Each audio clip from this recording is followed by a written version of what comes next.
देश में बढ़ते डिजिटल अरेस्ट के मामलों को देखते हुए मिनिस्ट्री ऑफ होम अफेयर्स की कमेटी ने किल बटन का एक कॉन्सेप्ट दिया है। ये बटन या स्विच जिसे आप कहें, एक इस तरह का बटन या स्विच होगा जिसके दबाते ही आपके सभी bank account, debit, credit card और यहां तक कि यूपीआई तक तुरंत लॉक हो जाएगा। यानी कि अगर आप साइबर फ्रॉड के शिकार हैं या डिजिटल अरेस्ट जैसी किसी सिचुएशन में हैं, तो आपका एक बटन प्रेस करना आपके तमाम जो अकाउंट्स उनको लॉक कर देगा और इस तरह से फ्रॉड के दौरान आपका पैसा सुरक्षित रहेगा। ये किल स्विच आखिर है क्या, ये किस तरह से काम करेगा और क्या क्या सुझाव आए हैं इस कमेटी की ओर से, करेंगे आज इसी पर चर्चा। मेरा नाम है दीपक डोभाल, आप देख रहे हैं आपकी खबर आपका फायदा। मेरे साथ होंगे खास मेहमान। पहले ये रिपोर्ट।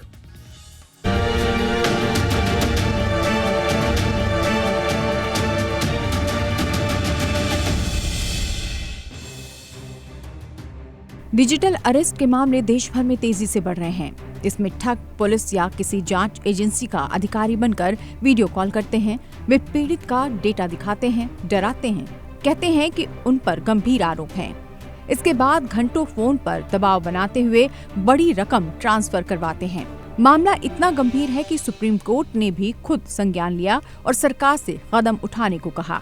मंत्रालय के विशेष सचिव की अगुवाई में दिसंबर में एक इंटर डिपार्टमेंटल कमेटी बनाई गई। इसमें MEITY, MEA, DFS, law ministry, consumer affairs, RBI, CBI, NIA, Delhi police और I4C तक सभी अहम संस्थान शामिल हैं। I4C के CEO इस कमेटी के सदस्य सचिव हैं। सुप्रीम कोर्ट को दी गई रिपोर्ट में बताया गया कि कमेटी की कई बैठकों में इस मसले पर लंबी चर्चा हो चुकी है। इसके अलावा 6 जनवरी को MEITY ने गूगल, व्हाट्सएप, टेलीग्राम और माइक्रोसॉफ्ट जैसे बड़े डिजिटल प्लेटफॉर्म्स के साथ भी बैठक की है। कमेटी ऐसे विकल्प पर काम कर रही है कि UPI ऐप या बैंक ऐप में एक ऐसा किल स्विच हो, जैसे ही यूजर को शक हो कि वो ठगी का शिकार हो रहा है, वो तुरंत ये किल स्विच दबाए और इसके बाद कोई भी बैंक ट्रांजैक्शन संभव न हो। सरकार ये भी जांच कर रही है कि क्या ऐसे लेन देन को पहचाना जा सकता है जो संदिग्ध हो और क्या ऐसा सिस्टम बनाया जा सकता है कि ठग तुरंत पैसे को कई म्यूल अकाउंट्स में ना भेज सके। ये कदम ठगों की उस तेज चाल पर सीधे ब्रेक लगा सकता है जिससे वो पैसा पल भर में गायब कर देते हैं। जैसे जैसे डिजिटल लेन देन तेजी से बढ़ रहे हैं, ठगी के तरीके और जटिल होते जा रहे हैं। Fishing, digital arrest, account takeover, mule accounts, ऐसे मामलों में पारंपरिक बैंक सुरक्षा अब पर्याप्त नहीं मानी जा रही। RBI के डिप्टी गवर्नर T रविशंकर ने हाल ही में सवाल उठाया कि क्या मौजूदा सुरक्षा और जोखिम ट्रांसफर मॉडल काफी हैं? उन्होंने संकेत दिया कि फ्रॉड के खिलाफ इंश्योरेंस के विकल्प तलाशने चाहिए। इसके बाद ये चर्चा तेजी से आगे बढ़ी। अधिकारियों का कहना है कि अभी कोई औपचारिक प्रस्ताव इंश्योरेंस कंपनियों तक नहीं पहुंचा है और इसे आगे बढ़ाने की जिम्मेदारी IRDAI की होगी। RBI की रिपोर्ट बताती है कि 2024-25 में कुल 23,879 फ्रॉड मामले सामने आए, जिनमें रकम 34,771 करोड़ रुपए तक पहुंच गई। इसके अलावा RBI की पेमेंट विजन 2025 रिपोर्ट में कहा गया है कि डिफ्रॉड ग्राहकों और पेमेंट इंश्योर्स को सुरक्षा देने के लिए डिजिटल पेमेंट प्रोटेक्शन फंड यानी DPPF की भी संभावनाएं देखी जानी चाहिए। विशेषज्ञों का कहना है कि सिर्फ साइबर इंश्योरेंस काफी नहीं है, क्योंकि वो ग्राहक मैनिपुलेशन से हुए नुकसान को पूरी तरह कवर नहीं करता है। साइबर एक्सपर्ट का कहना है कि एक फ्रॉड इंश्योरेंस पूल हो, जैसे कई देशों में टेरर इंश्योरेंस पूल होते हैं, ज्यादा बेहतर मॉडल हो सकता है। इसमें बैंक, इंश्योरेंस कंपनियां और नियामक मिलकर जोखिम साझा कर सकते हैं। ऐसा मॉडल बड़े नुकसान यानी टेल रिस्क को संभाल सकता है और प्रीमियम भी ग्राहकों की पहुंच में रहेंगे। डिजिटल अरेस्ट और साइबर फ्रॉड आज सिर्फ एक तकनीकी चुनौती नहीं, बल्कि एक सामाजिक और वित्तीय संकट बन चुके हैं। सरकार की हाई लेवल कमेटी का फोकस साफ है कि यूजर को तुरंत सुरक्षा मिले और ठगी के मामलों पर ब्रेक लगाया जा सके। किल स्विच हो या फ्रॉड इंश्योरेंस, दोनों प्रस्ताव अगर जमीन पर उतरते हैं तो भारत के डिजिटल पेमेंट इकोसिस्टम को एक नई सुरक्षा मिल सकती है। ब्यूरो रिपोर्ट, जी मीडिया। स्वागत करते हैं आज के मेहमानों का। अमित दुबे जी हमारे साथ जुड़ चुके हैं, जाने माने साइबर सिक्योरिटी एक्सपर्ट हैं। बहुत बहुत स्वागत है अमित जी आपका हमारे शो पे। हमारे साथ हैं डॉक्टर प्रशांत माली, जाने माने cyber security and law expert. बहुत बहुत स्वागत है डॉक्टर माली आपका भी हमारे शो पे। चर्चा की शुरुआत अमित जी आपसे ही कर रहे हैं। काफ़ी ये क्रांतिकारी आइडिया है सर। डिजिटल, कम से कम आप एक चीज़ तो रोक पाएंगे। गेम चेंजर भी से बताया जा रहा है, अभी इसमें काम भी काफ़ी बचे हुए हैं, बट कितना ये आइडिया कारगर साबित हो पाएगा इंडिया में, क्योंकि ऐसे स्कैम्स से लगभग अब तक 3,000 करोड़ का नुकसान हो चुका है। ये जो आइडिया लेकर के आई है ये committee, high level inter departmental committee, ये कितना कारगर आइडिया है सर? जो ये किल स्विच की बात हो रही है, किल स्विच तब काम करेगा जब आपको पता है कि भाई आपके संग फ्रॉड हो रहा है, अब मैंने किल स्विच कर दिया तो किसी भी मीडियम से आपके अकाउंट से पैसा नहीं निकलेगा, चाहे वो यूपीआई हो, चाहे वो आरटीजीएस हो, चाहे वो कार्ड का मिसयूज है, कार्ड क्लोनिंग हो गई है, या जो भी। आमतौर पर एक साथ सारी चीजें हैक नहीं होती। एक ही कोई चीज विक्टिम के संग हो रही होती है, या तो कार्ड क्लोनिंग हो गई होगी, या सिम स्वैप हुआ होगा, या डिजिटल अरेस्ट हो रहा होगा, या जो भी मैटर। ऐसे में पैसा उसी मोड से जा रहा है जहां पर आप स्वतः खुद अपने स्वीकृति से वो पैसा ट्रांसफर कर रहे हैं।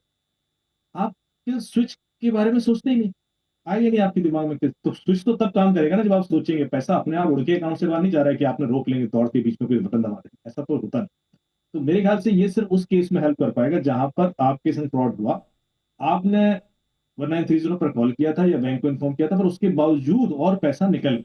वो जो और पैसा निकल गया वो नहीं होगा, क्योंकि अब उसके बाद आपके पास एक बटन दे दिया, अब वो बटन दबा दिया है, उसके बाद कहीं से नहीं, पैसा अगर बाहर अगर जा ही नहीं सकता। अगर सर, अगर हमारे यूपीआई, बैंक ऐप्स या बाकी जगह पे प्लेटफॉर्म्स पे ये ऑलरेडी हो और आदमी को भनक लगे कि यार मैं जैसे तैसे इसमें फंस गया हूं, तो क्या ये इंस्टेंटली उसका फाइनेंशियल डैमेज रोकेगा नहीं?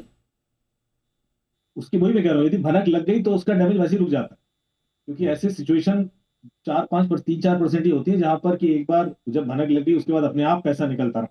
होता है, पर ऐसा बहुत कम हो। मोस्टली क्या होता है कि लास्ट मोमेंट तक खुद ही लोग पैसा ट्रांसफर कर रहे होते हैं, जितना भी फ्रॉड होता है।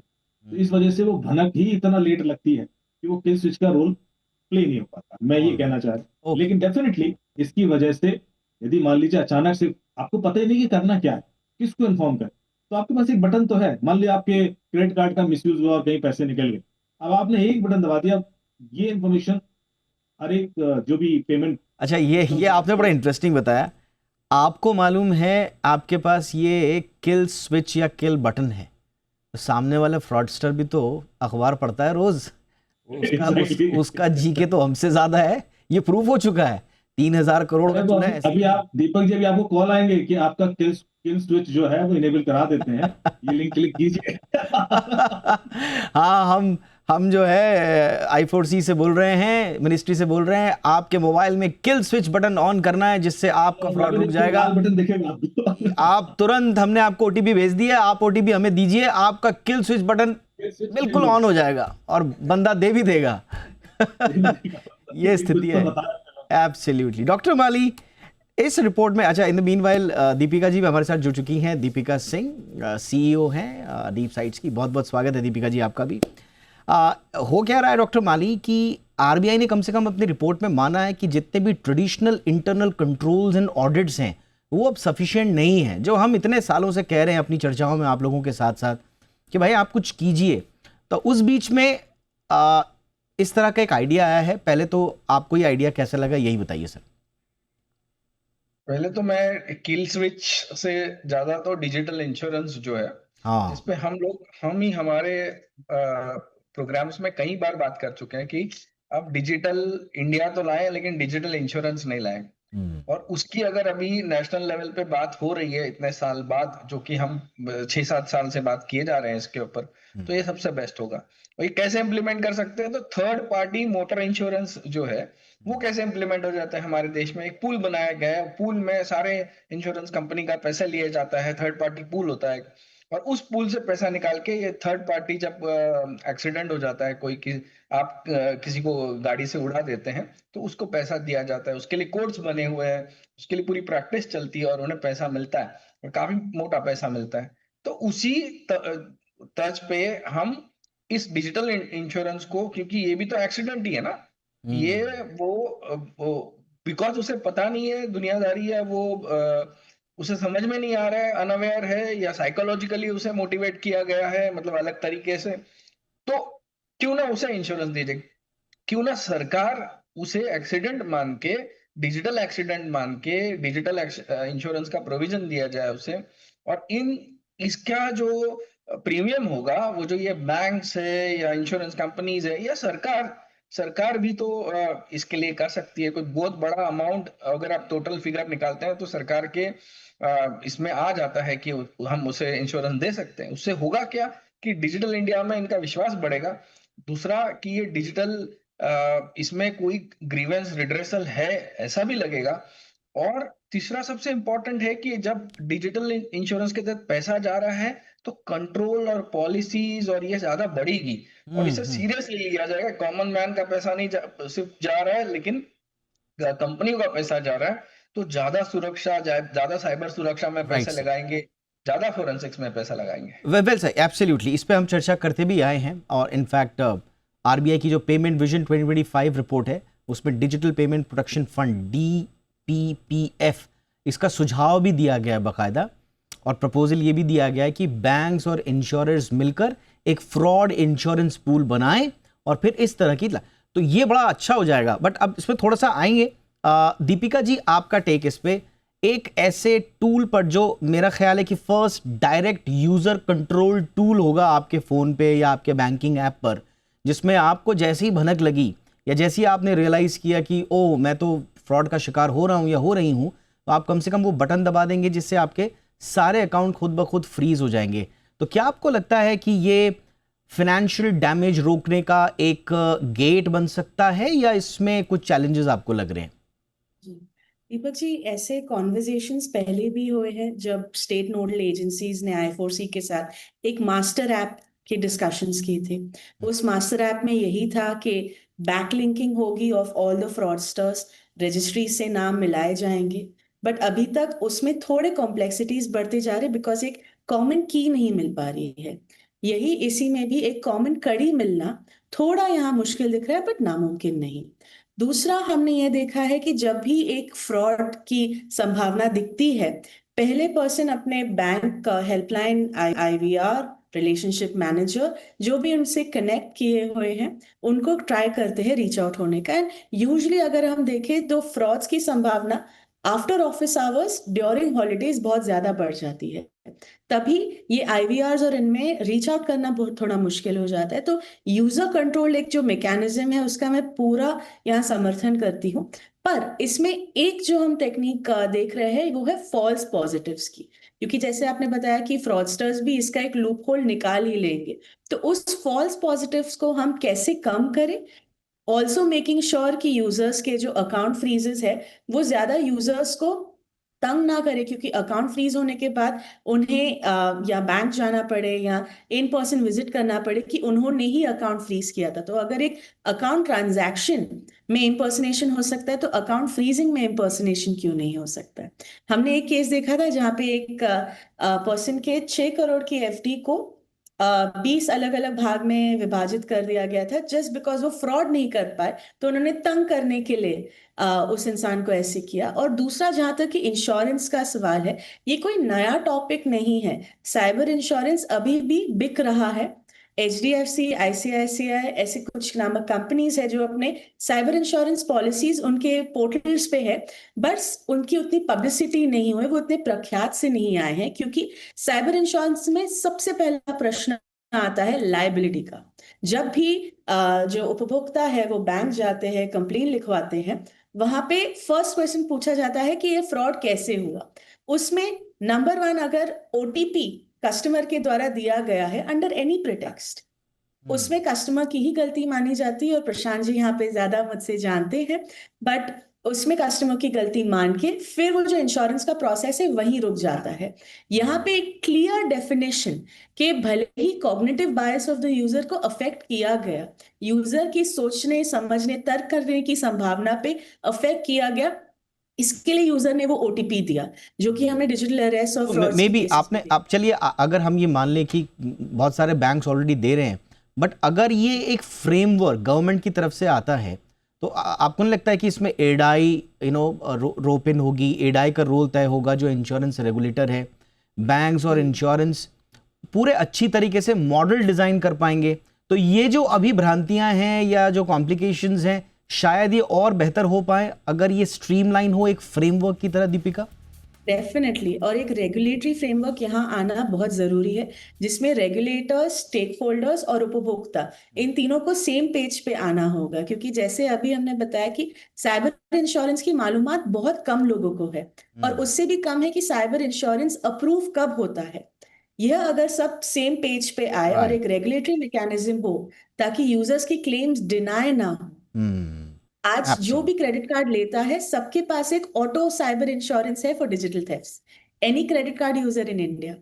ये टर्म्स एंड कंडीशंस में बहुत छोटे अक्षरों में लिखा होता है, बट 1 करोड़ से 1.5 करोड़ के ऊपर तक ये इंश्योरेंसेस गए। ओके, सो हमारा यही कहना है कि ऑलराइट, ये बहुत इंपॉर्टेंट इनपुट्स हैं जो दीपिका ने दिए हैं, और मुझे लगता है कि डिजिटल पेमेंट प्रोटेक्शन फंड की जब हमें ये पता चला है कि इसकी फिजिबिलिटी स्टडी भी अभी होगी, आगे बढ़ेगी, तो ये सारे इनपुट्स वहाँ पे बहुत इंपॉर्टेंट काम आएंगे। एक छोटे से ब्रेक के लिए मैं रुक रहा हूँ। ब्रेक के उस पार आपके और हमारे मतलब के कुछ और सवाल पूछेंगे हमारे मेहमानों से। ये किल स्विच से क्या वाकई में साइबर फ्रॉड किल होगा? थोड़े से ब्रेक के बाद चर्चा आगे।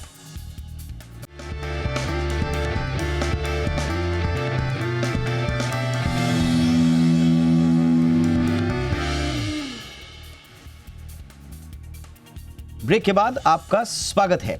तो क्या वाकई में मिनिस्ट्री ऑफ होम अफेयर्स ने एक हाई लेवल इंटर डिपार्टमेंटल जो कमेटी बनाई है, आईडीसी, इस कमेटी ने एक किल स्विच आइडिया पर विचार करने को कहा है। तो कितना इंपॉर्टेंट है ये आइडिया और क्या वाकई में कारगर होगा, इसी पे चर्चा आगे। अमित दुबे जी, अब आपके पास चलते हैं। सर, आपने बिल्कुल सही पकड़ी, जो साइकोलॉजी है, साइबर क्रिमिनल्स जो हैं वो अपने टैक्टिक्स को इवॉल्व करते रहते हैं और कोई ना कोई बाईपास ढूंढ लेते हैं। तो फिर कैसे, छोटी छोटी कोशिशें तो करनी होंगी अमित जी। बिल्कुल, इसीलिए मैं 2-3 चीजें जो हमेशा से इंडोर्स करता रहा हूँ। पहले तो हमें एक क्लैरिटी होनी चाहिए कि ये चीज विक्टिम की साइड से सॉल्व नहीं होगी, ये बैंक की साइड से सॉल्व होगी। यदि मैंने पैसा बैंक में दिया है तो फिर बैंक की रिस्पॉन्सिबिलिटी है उस पैसे को ट्रेस करके ढूंढ के निकालना। मैंने कैश में नहीं दिया, इतनी सी बात स्टैब्लिश करनी पड़ेगी। मैंने किसी पर्पज से दिया हो, मैं कन्विंस हो गया हूँ, मैंने कुछ भी किया, और उसका मुझे ये हो सकता है कि मुझे एक पीरियड दे दिया जाए कि भाई 1 हफ्ते, 2 हफ्ते, 3 दिन, 24 घंटे, कुछ तो दे दो कि भाई उस दौरान ही मैं पता कर लूं। अभी क्या है कि जब भी पैसा निकलता है उसके बाद बैंक की लायबिलिटी खत्म, आपकी लायबिलिटी आपने ओटीपी दे दिया। 99% टाइम ये इंश्योरेंस काम ही नहीं आएगा क्योंकि गलती आपकी प्रूव हो जाएगी। अब आपकी गलती ही तो हो रही है, तभी तो क्राइम हो रहा है। बैंक की गलती से तो 1-2% ही क्राइम हो रहा है, और उस केस में रिलीफ मिल भी जाता है। यदि क्रेडिट कार्ड से पैसा निकलता है तो normally credit card company manage करती है। लेकिन प्रॉब्लम 98% या 99% विक्टिम्स की है कि उनके लिए क्या सोल्यूशन। उनके लिए तो वो इंश्योरेंस ले भी लेंगे तब भी रिलीफ नहीं मिलने वाला। कोई अंडर राइटिंग लॉजिक ऐसा नहीं है कि गलती आपने की है, खुद ही पैसा ट्रांसफर कर दिया तो हम आपको क्लेम करवा देंगे, वो नहीं होता। तो क्या हम बैंकों को थोड़ा सा और टेक्निकली अपलिफ्ट करें, जैसा कि यूके में हुआ। यूके में लॉ बनाया गया कि चाहे गलती बैंक की हो चाहे विक्टिम की हो, आई थिंक 80,000 पाउंड तक का एक अमाउंट आपको वापस करना पड़ेगा, मैक्सिमम एक कैप कर दी within 5 days bank. So bank has to improve their tracing mechanism of money. वो कैसे मनी ट्रेल निकालते हैं, कैसे रिकवर करते हैं, वो उनकी रिस्पॉन्सिबिलिटी होगी। टेक्निकली ये पॉसिबल है, टेक्निकली ऐसा भी नहीं कि एब्सोल्युटली गिव अप कर दिया जाए इधर से। तो मेरे ख्याल से उधर भी थोड़ा सा पुश होना चाहिए। जहां तक इस तरह के किल स्विच की बात है, ये हेल्प करेगा, मैं उसको डिस्कार्ड नहीं कर।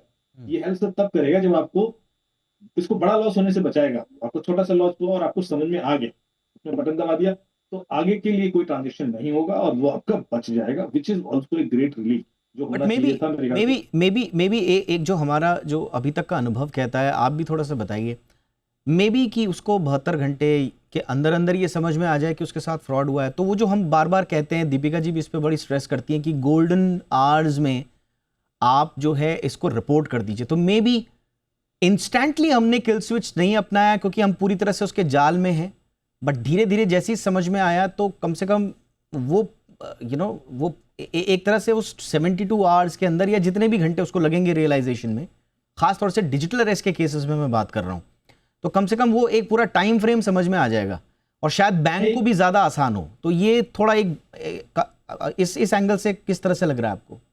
मैं एक चीज ऐड करना चाहूंगा। मैं केस इन्वेस्टिगेट कर रहा था तो उसमें 20 लाख रुपए निकले, 22 लाख रुपए। आप आश्चर्य करेंगे, मैंने मनी ट्रेल निकलवाया तो कम से कम 1000 अकाउंट में पैसा ट्रांसफर हुआ लेयर 2 के बाद। वो किसी में 500 रुपए, 499 रुपए, 300 रुपए, 200 रुपए। अब हम 1000 अकाउंट कैसे फ्रीज कराएंगे? और उसके लिए एक एक विक्टिम के लिए मुझे पूरा फुल टाइम कॉल सेंटर चाहिए जो 1,000 अकाउंट फ्रीज कर। Now criminals are so smart, वो इतना माइन्यूट पैसा रोटेट कर देते हैं कि वहां से कैश विड्रॉल भी हो जाता है, फिर वो किसी और तरीके से घूम जाता है पैसा। आप सोचिए इतना बड़ा अमाउंट एकदम से डाइल्यूट होकर हजारों अकाउंट के थ्रू निकल गया। ऐसे में किल स्विच क्या करेगा, क्योंकि वो पैसा बहुत तेजी से निकल रहा है, तो आपके पास विंडो बहुत कम है, आपके पास विंडो 2-3 घंटे की ही है, आप हो सकता है उससे जल्दी भी अमाउंट निकल जाए। तो मेरे ख्याल से कि हमें ये सब कंसीडर करते हुए अपने जो रेजोल्यूशन है सोल्यूशन से डिजाइन करने होंगे कि ऐसा होगा कि हजारों अकाउंट में जाएगा, और वो इतनी जल्दी जाएगा कि by the time we apply the kill switch Absolutely. हमारे अकाउंट से भले ही ना जाए, लेकिन वो आगे वाले अकाउंट से तो पैसा इंडिया के बाहर निकल। नहीं, हाँ, और इसमें एक दीपिका ने बहुत इंपॉर्टेंट पॉइंट बताया था, और उसको लॉ के पॉइंट ऑफ व्यू से, तो डॉक्टर माली आप बताइए, कहीं ऐसा ना हो जाए कि सारी की सारी लायबिलिटी जो है वो कस्टमर पे शिफ्ट हो जाए, मतलब विक्टिम पे शिफ्ट हो जाए, फिर अब एक्सीडेंटली कर दिया, अब पैनिक में है आदमी, आपको लग रहा है कि मेरे साथ फ्रॉड हो रहा है, हो सकता है वो एक फेक आपका रियलाइजेशन भी हो, कर दिया उसने, उसको लग रहा है कि भाई उसके साथ होने वाला है, नहीं होगा, उसने कर दिया। अब बैंक ये तो तंग नहीं करेंगे कि साहब आपने क्यों दबाया, कैसे दबाया, बिना पूछे क्यों दबाया, बिना जब कुछ था नहीं मतलब क्यों दबाया। हाँ, मतलब ये भी कहानी आती है ना डॉक्टर माली, तो इस पे कोई लीगल क्या प्रोटेक्शन है या होना चाहिए? अगर आप, मैंने जो पहले जब शुरुआत किया था तो मैंने एग्जाम्पल ही इसलिए आपको वो मोटर इंश्योरेंस वाला दिया था।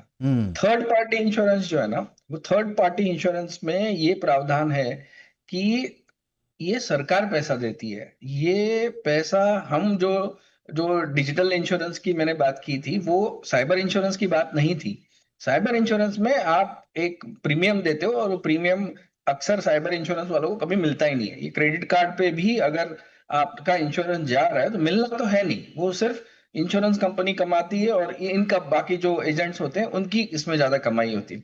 मैं जो बोल रहा हूँ वो बोल रहा हूँ कि गवर्नमेंट इनेबल्ड, ये भी जो फंड की बात हो रही है, गवर्नमेंट इनेबल्ड ये हो रहा है। मतलब हम अगर इस एक्सीडेंट, मतलब इस साइबर हादसे को एक्सीडेंट मान के चलते हैं, तो आपने क्यों एक्सीडेंट किया, आपका नेग्लिजेंस था कि नहीं, ये सब नहीं देखा जाता। आपका एक्सीडेंट अच्छा। हुआ है, आपको नुकसान हुआ है, आपको पैसा मिलेगा। तो ये सोशल कॉज जो कानून के तहत जो सोशल रिस्पॉन्सिबिलिटी है स्टेट की उसके सिटीजन के प्रति, उसके तहत आता है ये। और उसके तहत ये कहीं पहले ही आ जाना चाहिए था कि जब जब माना जाएगा कि ये एक्सीडेंट हुआ है, और ये क्यों एक्सीडेंट हुआ है, क्योंकि हम अवेयरनेस फैलाने में शायद कम पड़े हैं। बैंक्स, गवर्नमेंट इंस्टीट्यूशंस, वो जो उनका काम था कि अवेयरनेस फैलाए और फिर डिजिटल इंडिया हम पे ला दी जाए। तो सोशलिस्ट वे में अगर आप देखते हैं, तो अगर वो कम पड़े हैं उसको, तो ये मुआवजा हो रहा है, हम उसी लिए भी तो सहन कर रहे हैं। ज्यादा बुजुर्ग लोग उसके इसमें सहन कर रहे हैं। तो बिना ये नाउ दिस टेक्नोलॉजी इज के फायदे छोटे नाउ बता दिस के, इज आप वैसे ही ना, गाड़ी आपने दे दी किसी को चलाने के लिए, उसे आपने सिर्फ एक दिन का क्लास दिया है, तो वो एक्सीडेंट तो ज्यादा होने हैं उसके। तो नहीं नहीं, वही हो रहा है आज ये सोशली अपराइट आपने सिटीजन के साथ।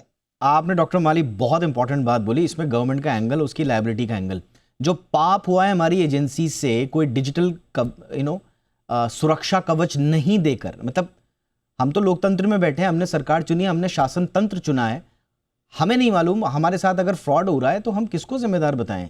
शासन और शासन व्यवस्था की ये जिम्मेदारी है कि हमें वो सुरक्षा कवच मुहैया कराए, और अगर वो नहीं हो पा रहा है, चाहे वो किसी भी कारण से नहीं हो पा रहा है, तो एक तरह से पाप हुआ है, और उस पाप का ये अगर एक इंश्योरेंस पूल बन जाता है, जो भी इस तरह का पूल बनेगा, तो वो सरकार की उस पाप की चीज़ों को फिक्स करेगा कि भैया ये आपने पाप किया है, अब आप भरो, आप पूछो मत अब कैसे हुआ, क्यों हुआ, क्या हुआ, आप भरो, क्योंकि आपने फ्रेमवर्क नहीं बनाया।